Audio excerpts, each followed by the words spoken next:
సిరిసిల్ల నీటిపారుదల శాఖలో ఇద్దరిని అవినీతి నిరోధక శాఖ అధికారులు పట్టుకున్నారు. ఈ చిరంజీవులు డిఈ నరేష్ కుమార్ మిషన్ భగీరథ గుత్తేదారు కిష్టారెడ్డి నుంచి 25,000 లంచం తీసుకుంటూ ఉండగా పట్టుకున్నారు. మొదటి విడతలో మిషన్ భగీరథకు సంబంధించి 12 లక్షల రూపాయల బిల్లుల జారీకి 6 నెలలుగా జాప్యం చేస్తూ లంచం అడుగుతున్నారని గుత్తేదారులు తెలిపారు.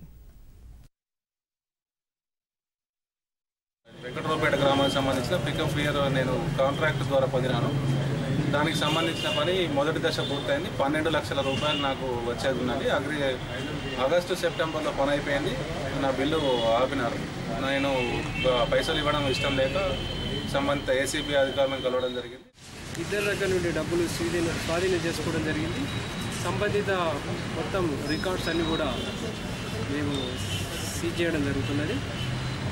మాకు తెలిసిన సమాచారం ప్రకారంగా ఇక్కడ సిరిసిల్లాలోని ఇక్కడ ఇంజనీరింగ్ శాఖకు సంబంధించిన వాళ్ళు దాదాపు అందరు కాంట్రాక్టుల వద్ద నుండి డబ్బులు తీసుకున్నట్టు ఇప్పుడు అందరు ఫిర్యాదులు వస్తున్నాయి.